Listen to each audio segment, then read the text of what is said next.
Welcome to Retail Retold, the stories behind how that store landed in your neighborhood. I'm Chris Ressa, in conversation with the people and stories shaping retail and real estate. Brought to you by DLC.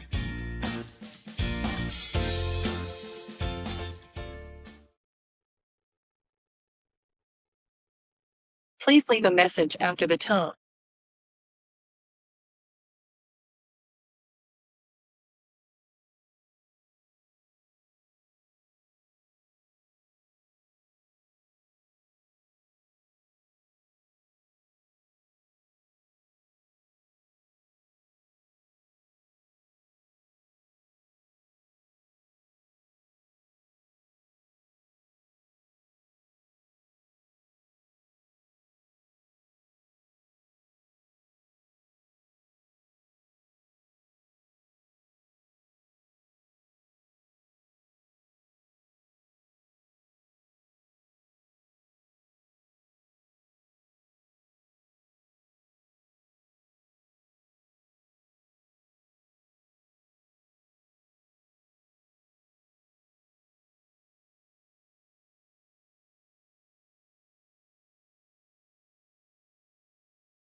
I'm Liza.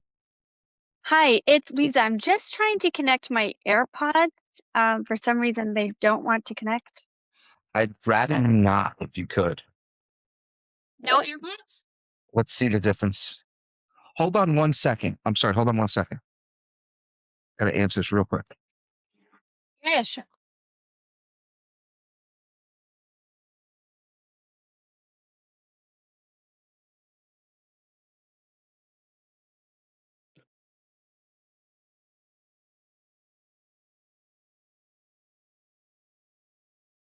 Let's see if this works.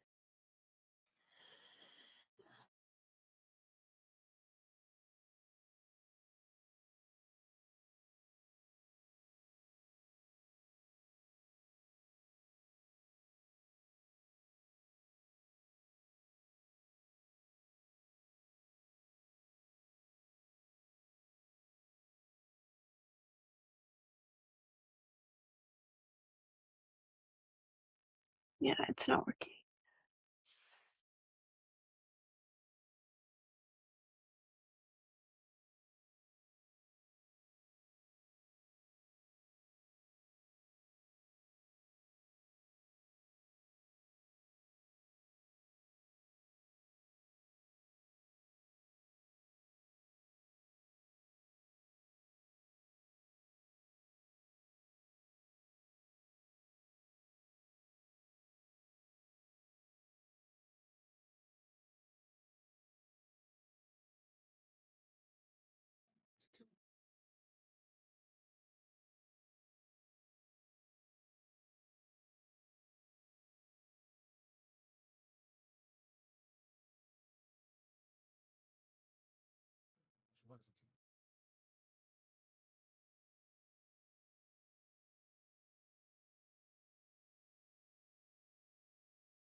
No,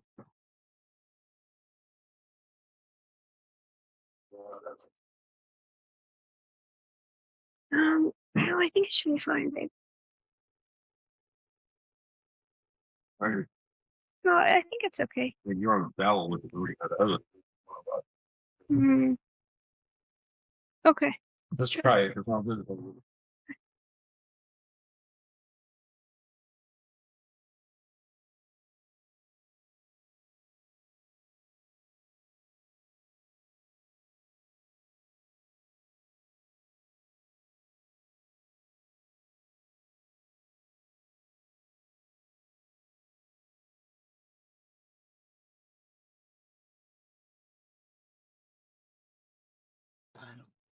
Hey, Liza, I'm here. Thank you for your patience. Yeah, of course. I'm going to ask you to for 1 second because there is an internet outage in my building. So yeah, perfect timing, right? So I'm trying to connect to my fiance's hotspot. Give me 1 second.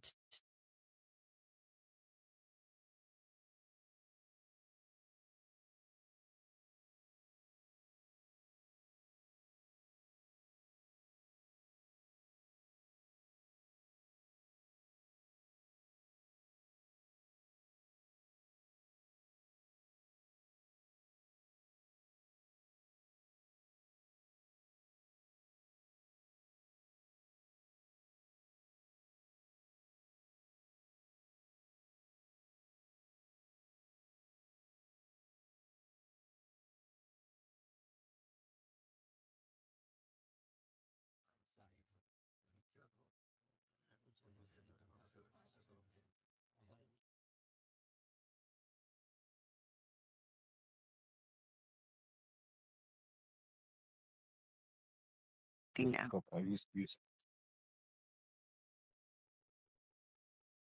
Hi, Chris. Hello. Is that better? Yeah, that's fine. Okay. And my AirPods are not working, so we're just gonna scrap. No worries. It's usually actually worse audio quality with the AirPod. Oh, really? Okay. Good to know. Good to know. Yeah. So the podcast today. How do I sound, by the way? You sound like there's a bit of an echo. Yeah, I heard that. I'm hearing it too. Hold on. How about worse or better? I think it's Same. that Worse, little bit. better?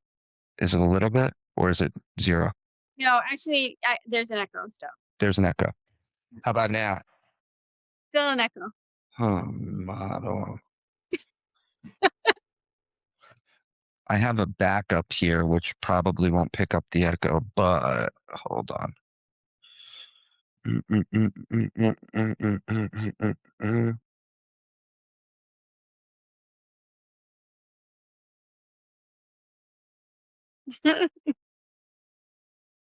And I'll put this on my ear. How about now? Still an echo. And I got this fancy equipment here. I know, I can see that. How bad's the echo now? It's the same. Oh man, here? Is it louder now? Yeah. It's like, are you in a tunnel? That's what I heard.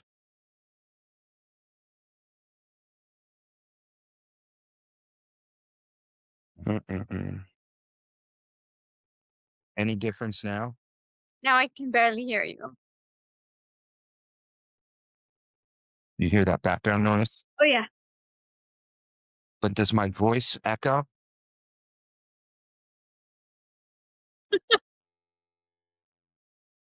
Hold on 1 second. I want to see how I'm sounding on my backup. Okay, cool.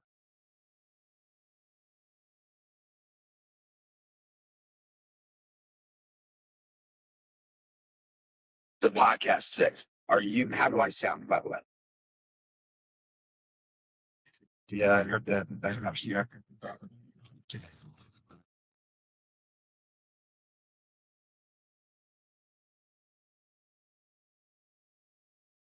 I think I have it on my.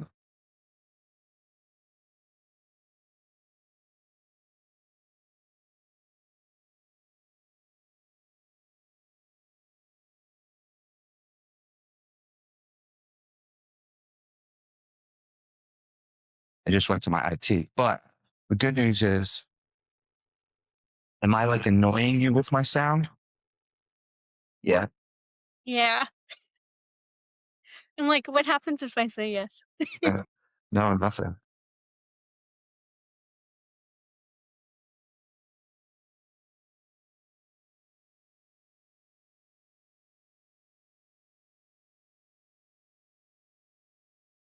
I wonder if this is any better. Better? No? No. Maybe this is a sign for both of us that today may not be podcast day. Well, if you can bear with me, I'm using a backup right now. And when I listen to it, it's not picking up an echo. Huh, okay. Can handle. Let me see something here.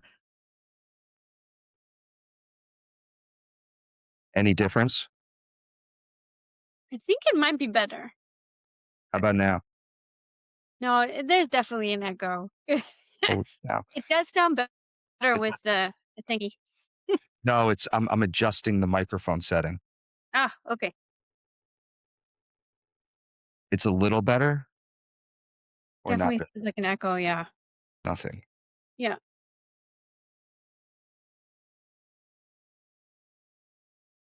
I don't know what that button is that I just pressed.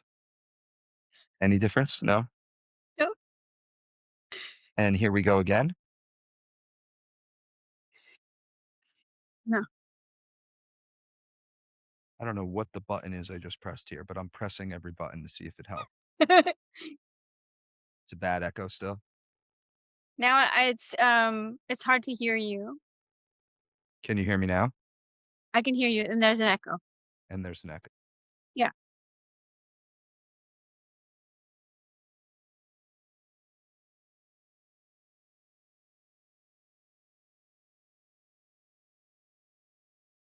Echo.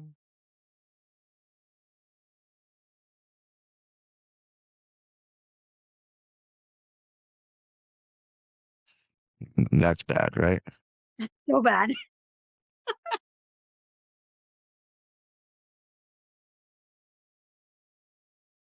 I'm going to try this. Okay. I have a backup that works and they'll use my audio on backup. Did you get the sheet that? Victoria said? Yes. Yeah, so I literally just got it 5 minutes before I logged on because obviously I've been having these outages. Okay. So Yeah.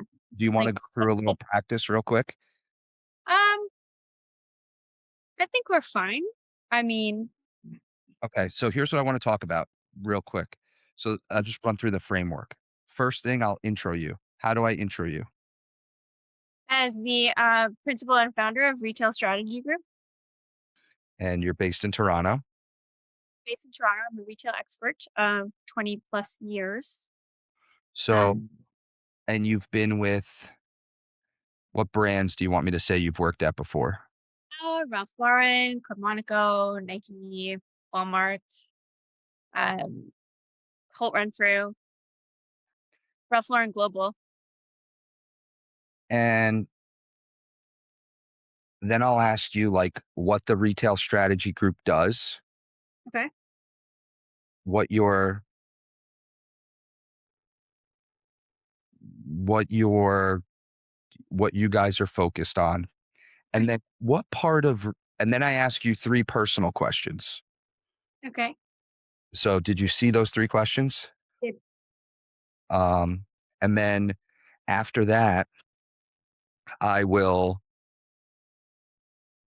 talk about like the state of retail. Okay. And so I'm curious, is there a sector based on what you're doing in business and what you're focused on? I think I'll probably talk to you about that world and we'll have a free flowing conversation about that. But are there any things that a lot of people that I bring on, they usually have a little bit of a shtick, something they like to talk about where they feel their expertise is in retail? Is there anywhere you want to focus on?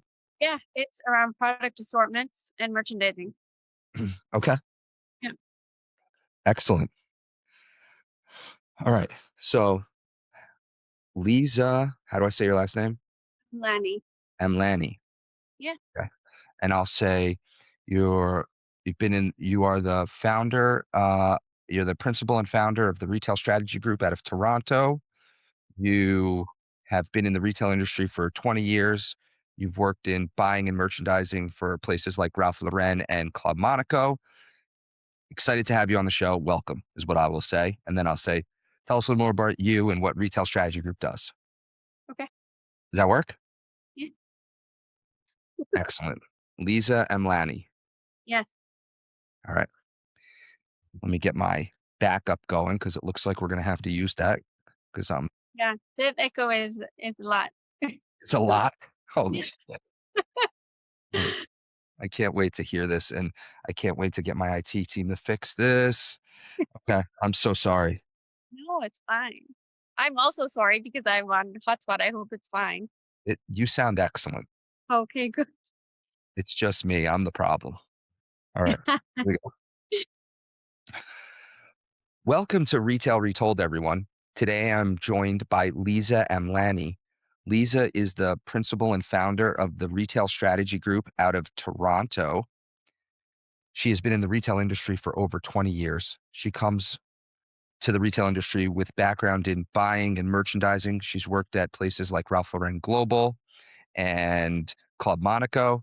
I'm excited for her to be here. Welcome to the show, Liza. Thanks for having me, Chris. I'm excited. Talk shop. So, Liza, tell us a little bit more about who you are and the Retail Strategy Group. Yeah, absolutely. As you said, I have about 2 decades working in this amazing industry of retail. Started on the shop floor. I have my degree in fashion marketing, so I'm a little bit opposite of Ron Thurston, who is accidental in retail. I'm the exact opposite from that respect, where I purposely love fashion and retail, and that's where I've spent most of my career. Working across the globe, Ralph Lauren, Club Monaco, as you said. And I've the last 3 years I've spent in consulting. I was with Accenture for a bit, and I worked with some great brands, Walmart, Nike, and did some really amazing stuff.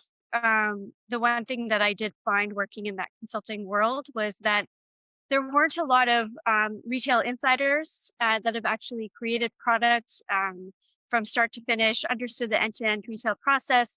So that's something that I really wanted to do with my firm.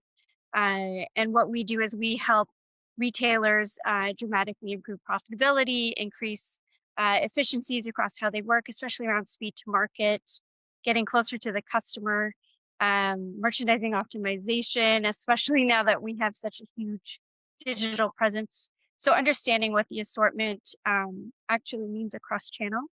And then I also work with shopping malls. I work with retail tech companies, supply chain and logistics folks, just giving them a better understanding of the retail landscape from a merchant perspective. Excellent.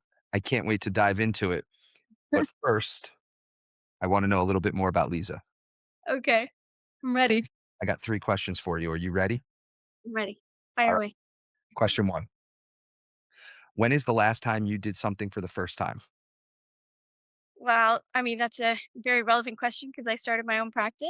Um, but I would say that the first time I ever did something was around content creation, writing my newsletter. I think that was it extremely uncomfortable because I'm not a writer, I'm a retailer, but I have a lot to say. So it's been great writing under the merchant life, but it still takes me a while. I'm not an expert by any means in writing, but I have a lot of content. So that is the thing that I've um, never done before. Excellent. Question 2. Okay. What is one thing most people agree with, but you do not? Whoa, that's a great question. I have a lot of retail friends and and I a lot of buyer friends. One thing they do not agree with me on is when I say you have to stop buying from your gut feelings. I don't believe in that. And that's something we have a lot of that. There's a lot of heated discussions around that, where you know my buyer friends cannot wait to get back to travel and going to trade shows, and which I'm all for, but I think using data is so important, and that is where I think I get into a lot of heated discussions. I can imagine. Yeah. I guess, what do you think of the Mickey Drexler days of these excellent merchants who were amazing at spotting trends and knowing what the next fashion trend was going to be? What do you say to that person who was really good at that? Well, I think you still need those qualities. You still need that uh, passion for delighting the customer, for finding great product and newness. But that means you have to know your customer really, really, really well. Customers are evolving. We both know that when we work in the space. But the one thing that can help us come to those decisions is data and insights driven from data. So that's where I would say you need both. I'm not saying don't use your intuition, but I'm saying you cannot say that you can only, like, buying from your gut is not a thing. It shouldn't be a thing. How much in the merchant world Mhm. is it art versus science? What percentage is art? What percentage is science? Well, I talk about this quite a lot. I would say if I think of a percentage, um, it's almost 50-50, I would say, which, a lot of people will not like that I say. But it is, because I think that you can't only use data and you can't only use science.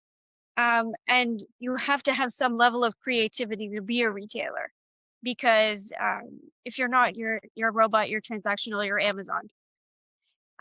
So I think I would say 50-50. Okay. Last question. Okay. One skill you don't possess but wish you did. Oh, I love this question. I have this extreme passion for music. I wish I was a DJ. I have Jack. dreamt of being a DJ my entire life.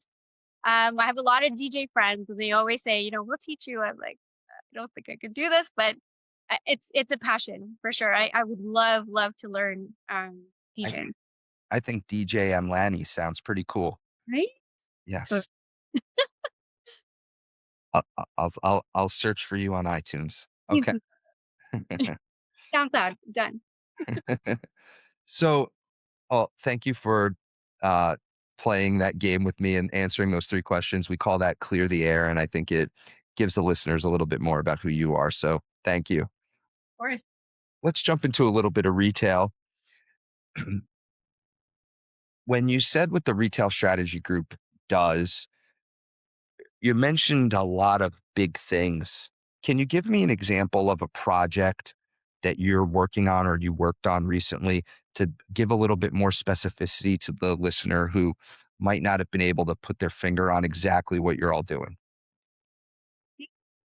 Yeah, of course. I work with a lot of digitally native brands, especially in that soft line space. So whether it's fashion, apparel, accessories, footwear, um, and what I do is I help them to understand what the fundamentals of retail buying is as they're looking to scale, especially as they are looking to go online to offline, or scaling to um, sell to a department store. What do they need? Even things like line sheets, like simplifying the way that they present to a retail store buyer or a department store buyer. So that's one area where I will help digitally native brands, but it's also around strategy of scaling. So using what you've learned from your customer online and how that will help to inform assortment decisions offline. So it's almost like omni strategy, but around the assortment specifically. What do you typically find is the biggest mistake digitally native brands make r- uh, as as it relates to buying in their product assortment? I think the biggest challenge with any retailer, all retailers that I've actually worked with Yep, you've been my told entire career, too much. is that they put the same effort into every single product. Not all product requires the same effort, especially around development. And not all product has the same purpose.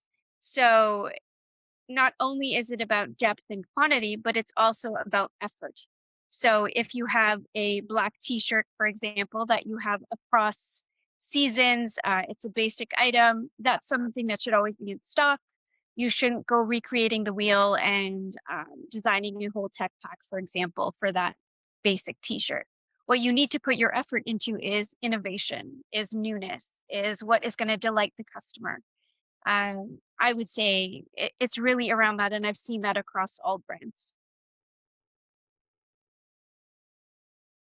That's a really interesting answer, and I great insights. What that leads me to the next. What do the digitally native brands do from an assortment buying that might be better than the traditional merchants and brick and mortar retailers? I think they're able to action a lot quicker in terms of if something is selling or not selling. And when you go into a physical store, the products that may have be your bottom sellers may be the ones that are actually attracting the customers into the store. When you're in a physical store, you might cut those bottom sellers because you're like, well, they're not, they're not doing well. But online, you're able to actually action things a lot more quick.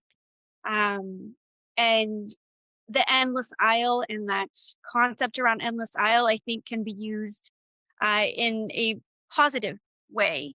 Uh, there's a lot of times where I've seen the endless aisle be taken advantage of and the assortments are way too big. But I think there is a happy medium there, especially around sustainability and developing less and avoiding overproduction. So I think there's a lot of concepts in there, but I think that a digitally native brand has a lot going for them in terms of what they're getting from the data per product on their site. And what do the brick and mortar legacy brands, or even not legacy, just even if they're newer, but primarily brick and mortar, what do they do better than the digitally native as it relates to merchandising and buying? Customer service, really understanding the customer, being in front of them. I think that there is so much value for brand ambassadors in the store and how they can relate to a customer one-on-one, face-to-face. Uh, yes, of course, we have live shopping. We have uh, the ability to chat online and use AI and all those wonderful, wonderful tools. But there is nothing like the experience of actually talking to somebody in front of you, showing them product, helping them style if you're in fashion, and building that rapport with your customer is something that the physical store does so well, or they have the ability to do so well. Do do you find that the traditional retailers are more experienced at buying and merchandising than the digitally native, or no? I wouldn't say that. I'd say that there's a lot of veterans out there that are still doing the same job, and that to me means that they're not evolving and they're not using new tools or new systems to make better decisions around their customer, or they don't know their customer. That's a big challenge as the customer continues to evolve, which is what we saw in the pandemic. A lot of legacy retailers where there are folks that have been in the same roles forever, especially in buying and merchandising, it's very difficult to change behaviors. And retailers, we don't like change really and truly. So I think that's where I see a disconnect with the newer buyers versus the old timers.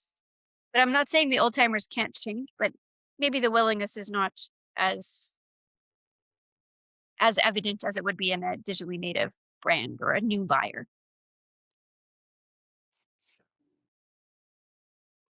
Appreciate the thoughts. Very interesting take, or unique take. I'm interested being on the buying side and w- how important you think the omni-channel experience is for retailers. Super important. When you look at the customer, which everything should start with looking at the customer, you have to look at the customer in the middle.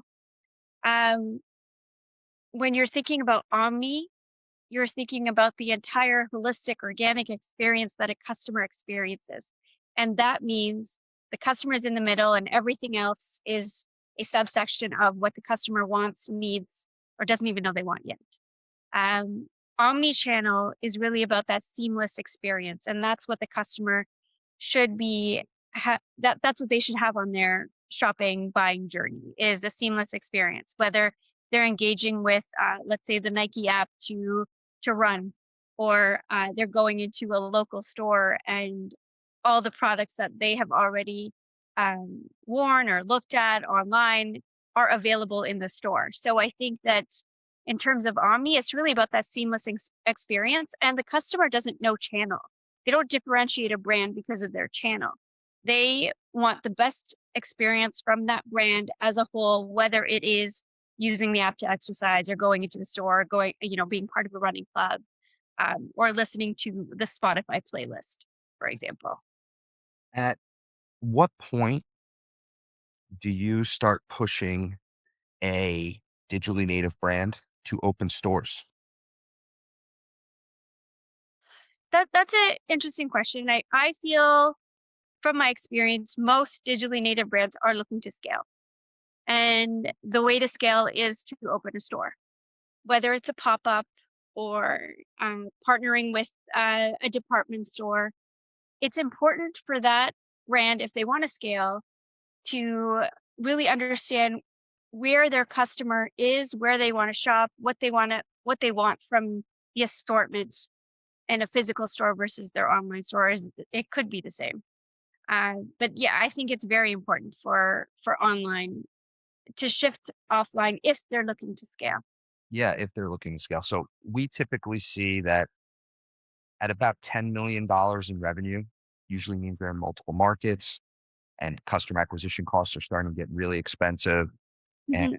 that's a number where offline starts to make sense. Or we see typically in like Series C funding Right. at that round, people are starting to open up stores. Um, Not everybody wants to be Warby or Untuckit, but Yeah. uh, that there's nothing wrong with having a $1 million business and wanting to stay there. That is what it is. But if you're looking to scale, I think Omni is quite Yeah. good. I think ASOS is a great example of that. Coming and living and working in the UK, ASOS, we all shopped at ASOS, not even like half a day delivery. It was amazing. But knowing that they didn't open any stores until they understood what their physical strategy was, and the whole reason why they acquired Topshop was because of that relationship with Nordstrom, and that's how they're going to infiltrate that physical store, physical customer, um, which is super interesting. And let's see what happens because Topshop was dying. But it'll be interesting to see how ASOS works with Nordstrom to possibly develop the greatest product mix that the Topshop customer has ever seen. That will be interesting. Yeah, I'm curious to see who this is better for, whether it's ASOS or Nordstrom, because I think it was an interesting Us. move by Nordstrom Yeah. as well. Uh, so we will see, Yes.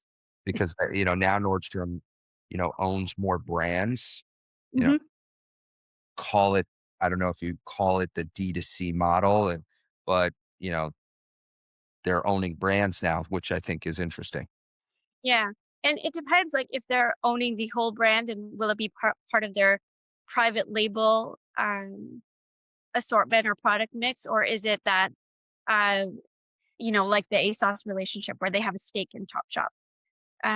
What's going to be interesting is how they're going to fill in the gaps that they have right now with that Topshop assortment to generate more sales from that Gen Z and younger customer. Sure. What else is top of mind today, Liza? What else is top of mind for you? Oh my God, so many things. Besides the whole, you know, getting to the moon as fast as possible. That story, like it's very hard to get my head wrapped around Bezos right now. But Amazon, I think, is still such a powerhouse. And I really believe in shopping local, and just pushing that sustainability metric and really for brands to adhere to these claims that they're making. That's something that's top of mind for me. Are are you finding that brands are not adhering to the sustainability claims that they're Oh, making? yes, yes, yes, yes. We're Interesting. seeing that. It doesn't help that there are so many sustainability metrics out there. I think there's over 456 credibility type claims that fashion companies and retail companies can make. So I think that what the UN doing is really great with the UN triple FC. Um, but the challenge is that only parts of retailers' processes are being put in the forefront on what they're doing around sustainability, whether it is, material production or how they are becoming, more circular, which is great. I love that, circularity and resale is top of mind for a lot of brands, but I think we still, as consumers, especially need to understand what is the impact of each brand to the climate and what does it really mean? How does it translate to um, what it could mean for the future for us as humankind? Well, sure. I guess that brings me to the question of w- all this same day, next day delivery. A lot of fossil fuels being used to make that Yep. happen. What's your take on that? I think it's problematic. I think that a lot of brands are trying to do better in terms of not doing same day or shipping from store, but allocating goods to store that they know that customers are going to buy in that local region to cut that carbon footprint. Packaging, I think, is something that brands need to look at a little bit harder. And, even if the package is small, there's a lot of plastic waste in there. We know that from beauty. But I think that there's a lot of work to be done here. And I think it really comes from brands being more transparent in what they're doing and what it's costing, not only the environment, but what it's costing them. So what does it really cost them to implement same day or next day delivery? Does it cost more than what the cost of the product is? Then we know that okay, something's wrong here. Well, if they can't charge that to the consumer, then yes. But I guess if you want a next day a pack of Wrigley gum, that's 25 cents, or same day it, Yeah. I I don't think you're ever going to bring that cost down to the pack of Wrigley gum. I think, Timberland, they had done something. I don't know where they're at on it, but they had announced a few months ago that Mm, you took delivery later, they would plant a tree in your name, which obviously okay. resonates with Yeah, your customer. I think when you look at the Walmart, the Target, the Amazon customer, one of the things that they're craving and is a priority today is value. They're craving they're craving convenience. They're craving the experience of all of them, which makes sustainability a real challenge. I agree. It makes it a real challenge. And I think that's why, a lot of retailers are encouraging buy online, pick up in store, or return in store. That's something that not only encourages a shift in that last mile uh, process methodology, but if retailers could be a little bit more forthcoming on what is the impact of you returning in store versus us sending you a package label and you returning it via the same box, as an example.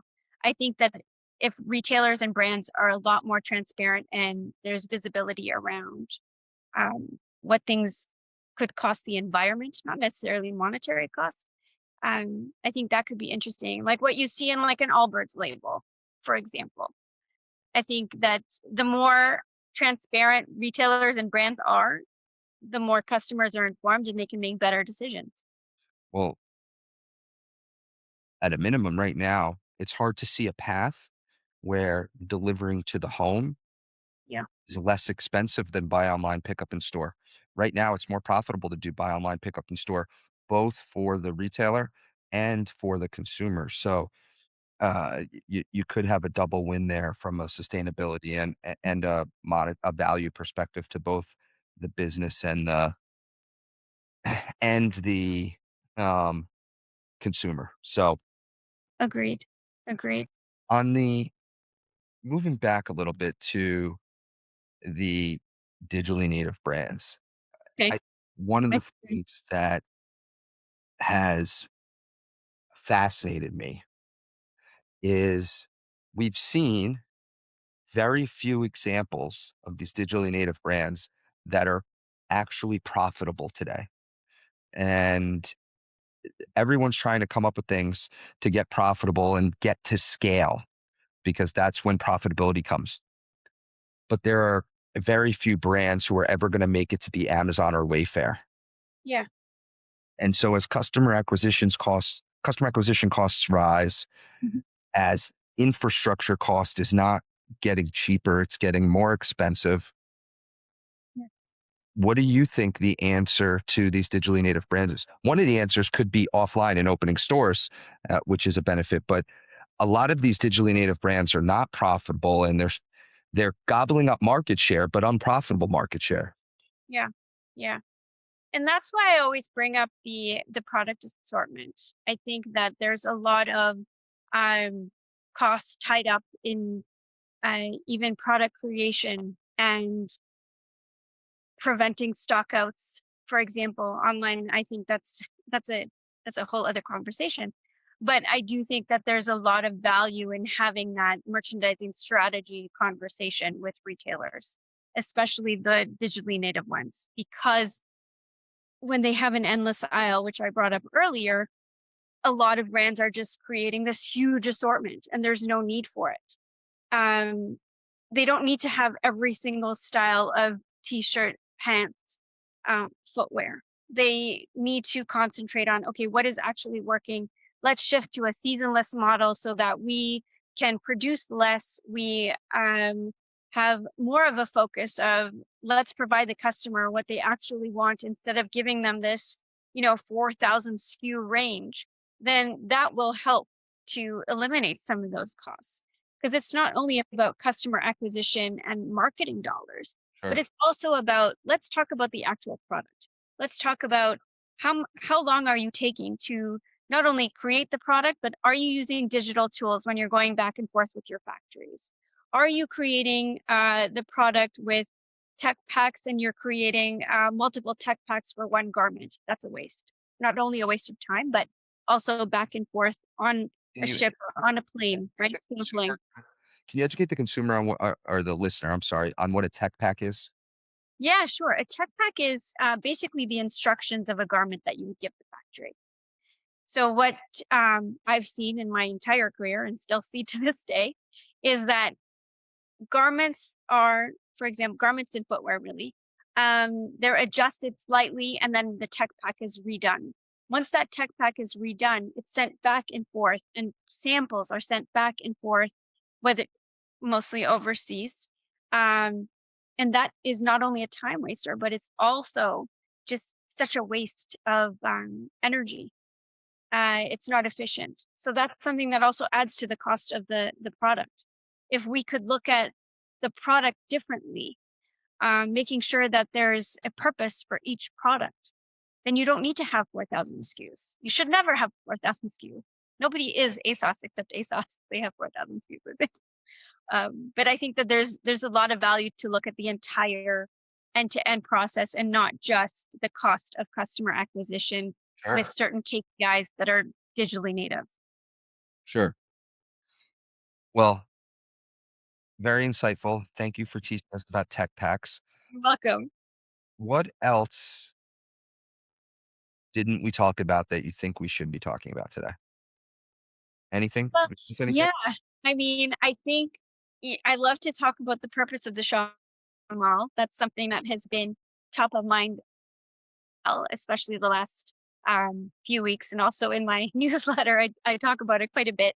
That there is a purpose to the mall because it does bring communities together. But I do think that you don't need as many, because physical retail is not dead by any means. Um, but the purpose of the mall definitely is changing. It needs to evolve. Yeah. So I start from the premise of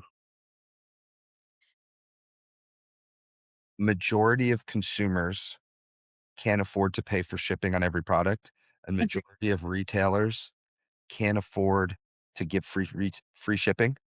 So the most efficient and affordable way to deliver goods to the American consumer is a physical store. So that I start with that premise, which is at scale, the most efficient and affordable way to deliver goods to the American consumer is via a store. Now, that's skewed a little bit because there are many brands that are unprofitably selling goods, and you have unique things that happen, like with Walmart and Amazon, who, if you were going to return it, they told you don't return it, just keep it, and we'll send you another one. That was pretty wild. That many brands many brands couldn't do that, right? There's very few brands that could afford to do that and have the gumption to do that. That is pretty game changing, right? But still to this day, the most affordable way to deliver goods to the American consumer is a physical store. So I think one of the things that we discount all too often is, I think over the course of time, maybe not over the next 6 months, but over the course of time, w- there is a purpose and value. There is this experiential piece, motion lights, motion lights. Sorry. There's this, that's sustainability in action. Love it. There's an experiential piece. There is a bringing communities together piece. There is a taction piece. I want to touch it. There is this discovery piece where it's a place of discovery. There's an instant gratification piece. Still to this day, one of the purposes of a store is, if I'm driving down the road and I want something, bing, bang, boom, I can just pop in and grab. But I think one of the things we miss and we don't talk about enough, given the evolution of stores, is, and the evolution of the digitally native brands, is the place that both people, the consumer and the businesses, can get the best value is through a physical store. And that's been proven out. And I think at some point the rubber will meet the road on that. And one of the interesting things we're seeing today, a lot of the VC brands were talking about, they're done trying to acquire new customers. Let's focus on keeping the existing ones, because the brand loyalty is a challenge today.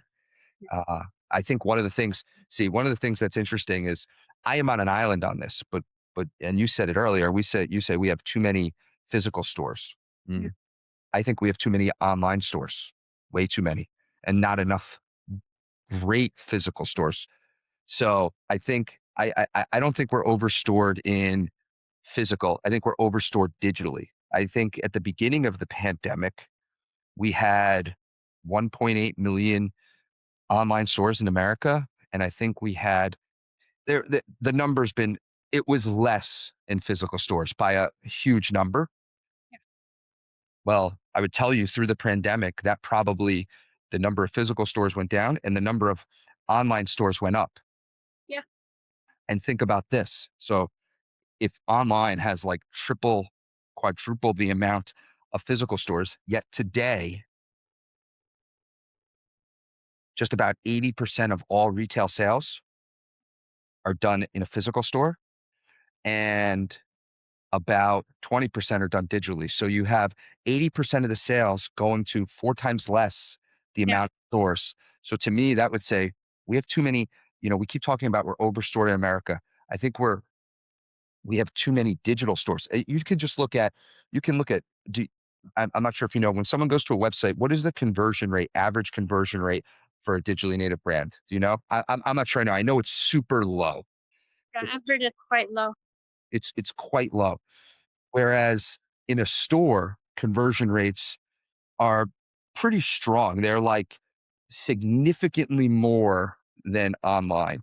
And so, and then to go and the cost to get that consumer to your website is significant.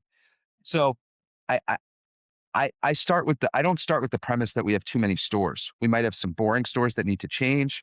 Yeah. We may have some oversized stores. We Yeah. may have some stores that need to evolve. But I, you know, I think it's I think it's hard to argue that we don't have too many digital stores. I think we're to a point where we should start having the discussion. Are we oversaturated with online stores? I mean, how many stores can be on Shopify? How many until it's too many? Yeah. I mean, I think you bring up some interesting points.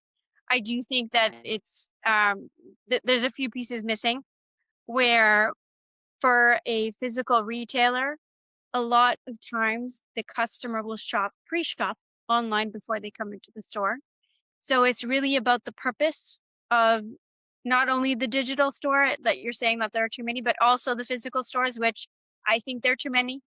Um, Too many that do not serve a purpose or that are just a waste of space and that they are so ancient they should be on the Flintstones. Like we need to change the way that we look at all stores, no matter the channel.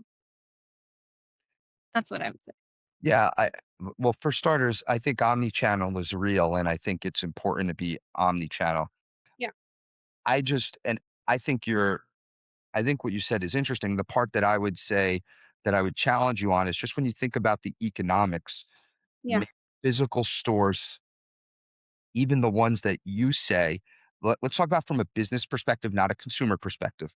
Mhm. I think it's the consumer behavior's changing, but Yeah. even stores that were there, there were Sears and Kmart stores that you would walk into and be like, these are terrible. Yeah. But you know what? Some of those were profitable. Hmm. So are they a bad retailer? I don't. Are they worse than the digitally native brand that everybody loves but can't make any money? At the end of the day, there's a balance between serving the consumer and making money. At some point, you have to serve the consumer in a profitable manner. I think it's an unfair assessment of retail when we don't talk about this and we only talk about serving the consumer needs, changing consumer behavior. These are all real. But if we're not going to do it profitably, it's unsustainable. Whereas there are many Kmarts that you would walk into 5 years ago and go, this is terrible. Yeah. And they make more money than some of these sexy digitally native brands, though. Yeah. Who's a better retailer? Well, Who's I, a better I don't retailer? think to have that. I don't think you need to have that hierarchy of retailers, like who's the best retailer and who isn't. I Yeah. agree. I think that yeah, there are probably too many digital stores. There are probably too many brands out there. I mean, just speaking from a merchant perspective, there's way too much product in the world. Yeah, There's way too much product being developed. Um, the landfills are full. It's, we could talk about that for a long time, but that's where I go back to. There must be a purpose for every store, whether digital or not. so headline news, my industry, everybody's industry was like calling on like Kmart's not good. They need to go away. Yet some of the Kmart stores on a standalone basis, the company debt, all this were profitable. And so is that enough of a purpose? Yeah, because if I'm sure that wherever that Kmart store is located, the one that you're talking about, it serves that community. Yeah. And if it wasn't there, what would that community do? Where would they go? They would have no options. And we're seeing that across even the shopping malls that are losing that middle retailer. So many of them close down. No matter where you look, Canada, the US, or across Europe, a lot of stores close down. And the fact is, there are no stores or brands to replace those stores. And I challenge you in saying that, some digitally native brands do not need to exist, but maybe those are the ones that need to fill in those middle tier gaps. I don't think that digitally native brands don't need to exist. I Oh, think they need to. I think they need to exist. My point. I think they need to exist. I've been a consumer yeah, of some. I don't think that digitally. That's not what I'm saying. I'm saying that the pendulum has shifted too much. We keep saying we're overstored in America. I still don't see a great argument as to why people say that. Majority of retail sales are at stores, physical, and you hear all these stats about per capita per square foot compared to other countries. I don't know why that is the benchmark. It yeah, it doesn't make sense to me why that is the benchmark. What is what is clear though is there's not a discussion that we have all these digitally native brands, many of which haven't proven to be profitable, and we keep adding these. yeah, And to me, that's the discussion that I think America is tired of the discussion that we're overstored, and they're mm, showing with their wallets that that's not true. yeah, And they're not showing with their wallets that we have too few digitally native brand stores, but yet we still keep opening them. yeah, So that's all I'm saying is discussion. I think we need both. I'm a big fan of omni-channel. I think we need both. I'm just saying the discussion is is very one-sided today, and I yeah, think it needs to be a little more even keeled. yeah, I would The last thing I would say is that you mentioned that we have too much product, yeah, and take away the sustainability piece. Take away the sustainability piece. okay, Too much product in your world led to the markdown frenzy that we've had in the world, right? You have to mark it down because we have too much product, right? And that is clearly the death of the retailer, right? One of the analysts I know, Simeon Siegel, he says, we don't have a oversaturation of stores in America. We have an oversaturation of discounts. And that has been a huge challenge for retailers in the yeah. product. But here's my question for you coming from the buying world. Is it too much product or is it too much of the same product? Hmm. I Think often say, I often say it's that's like probably what you would say. we have too much Pepsi and Pampers in the world and not enough interesting products. And I love Pepsi and Pampers. I'm a consumer, but y- if there's a lot of people who are fighting to sell and those are two general CPG brands, and that's why I use the example. But the point being, there's a lot of competition in that, yet you can find it everywhere. And my question is it too much product or too much of the same product? If we had more differentiation of product throughout the retail system, would we be saying we have too much product? So, from a merchant perspective, what I can tell you is that we produce too much. We produce too much because we are stuck with the old ways of working with traditional buying seasons. So you buy at a minimum for 4 seasons of the year. Usually you have 6 drops. And of course, fast fashion is a lot more. Um, oh, as the stores were reopening, especially here in Canada, they were opening in markdown season. So as soon as the stores opened, everything was on sale. The reason why everything was on sale was because the retailer did not change the way they managed their assortment and their line plan. Markdowns are generally built into the line plan and the way that buyers buy, so they expect to have markdowns at certain points in the year. Um, that is what effectively needs to change dramatically. We need to shift the way that we buy product, the way that we assort product ranges and product mixes, and just scrap those seasons because we don't need to have them. Yes, we need newness throughout the year. I'm not discounting that, but I don't think that an entire range needs to be brand new all the time. Yeah, I think a brand that does this incredibly is Yeah. Nike, right? You need sneakers all year round, number one. So your point is they're seasonless, right? And there's a scarcity of product. Therefore, they can grow price. People race to it, and scarcity creates margin, right? And in fact, if you hold those new, we can see by StockX and GOAT that Yep. these products actually appreciate in value. They're almost an investment. Sneakers. And I think they're an incredible case study to what you're talking about of seasonless product, and they don't overproduce, and therefore they hold price and grow price, and the consumer still stands in lines at Foot Locker, at Nike stores, shows up on their website, and can't wait to buy it. I think they're like an incredible example of what you're talking about. Yeah, I agree. I mean, look at Kanye. That's a great example. He has a beef with Nike and he still wears Nike. Considering he's under the Adidas umbrella. But I think that sneakers are a great category that does a really good job with exclusivity of product and not as much overbuying. But there's a lot of challenges around footwear where it just takes like, almost 2 years to produce a shoe from Yeah, concept to market. In terms of that's a lot. I didn't know that. shoes, 2 years. yeah, yeah. In terms of fast fashion shoes, that's a little bit different. There's a lot of waste in that area in product development. And then with fashion, with apparel, we're all pretty much aware of, what's happening in the world. Look at, Boohoo and of course Zara and H&M.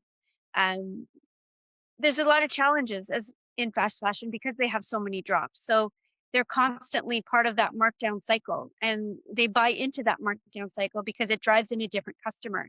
A full price customer is different from your markdown customer. So it's almost like, oh, we have this huge customer base because we really have two different types of customer and we're able to serve both. But can they maintain margins with always being on markdown? Not really. Right. Yeah. Mhm. I, I think that's where Nike just crushes it. So they're really good. And I had no idea. Thank you for enlightening me. It takes 2 years to go from concept to in the store for a shoe. For some shoes, yes. I would say, That's sneakers too. yeah, because the way that you develop a shoe, it's not like you would a garment where you have to create the tool, the actual thing to make the rubber sole. It's not really the tech pack um that I'm talking about. It's more like the actual the molds that you need in the factory to actually produce it. It takes a lot more than it would to cut and sew a garment. Huh. Yeah. Interesting. Had no idea. Uh, it takes so long to get. So the shoes, the sneakers, the hot sneakers that Nike's thinking about creating today, those will be on the shelves in 2024. In some cases not, if they're using digital product creation to help create that product, then it obviously speeds up that time to market, which is what we want to do. We want to get faster to market, Right. we, Yeah. For you sure. know, closer to market reactions, etc. But Yeah. yeah, in some cases, even garments take a long time. In some cases, 12 to 16 months. Yeah, it's hard to But satisfy a demand today yeah, and supply the yeah. product to the market for 2 years for sure. Anyway, okay. Well, listen, this was great. I've got we're running short on time. I've got 3 more questions for you. Are you ready? Okay. All right. Question 1. What extinct retailer do you wish would come back from the dead? Ooh. That's a good question. And a difficult one for me to answer, actually, because I kind of want to say Topshop, the old school OG Topshop, Okay. because I grew up in Britain. So I would say Topshop from the 90s. All right. Question 2. What is the last product over $20 you bought in a store? That's not grocery. Whatever you want. Well, then I have to say grocery. What'd you buy over $20? Not lamb. No. Pack of lamb. All right. I like rack of lamb. Okay. Last question. Okay. If Liza and Chris were shopping at Target and I lost you, what aisle would I find you in? Stationery. Stationery. Yes. Wow. Target makes the best stationery. Like the Interesting. best. Yeah. Huh. Had no idea. Stationery. You see, these are why these questions are great. You learn something I new. I know. don't think anyone's ever said stationery on that question. I'm blown away. Excellent. Yeah. My second answer would be beauty, obviously, but definitely stationery. Well, listen, This was great. I really appreciate it. Let's stay connected. Yes. If people want to find you, how can they find you? They can find me on Twitter at The Merchant Life. I have a newsletter, merchantlife.com, and of course, LinkedIn and Instagram. I'm all across social, but LinkedIn is a good place to find me. Great. Well, Liza, let's stay connected, share ideas. I look forward to catching up more with you, and thanks so much. Yeah, my pleasure. So did you like it? Was this good? Okay. Yeah, so good. Did I do okay? I feel like I rambled a little bit. I get very excited about product. Like I love product. I'm a Great. retailer in my heart. Excellent. Yeah. Did you like my little contrarian little twists in the world? Yes, that was so good. That was so good. All right. Like Yeah, contrarian twists in the world. yeah. I- It was awesome. Thank you for having me. Thank you. Okay. This was great. Thanks so much. I got to Yeah. run. Okay, talk to you soon. Bye. Appreciate you watching. Hit subscribe. See you in the next one.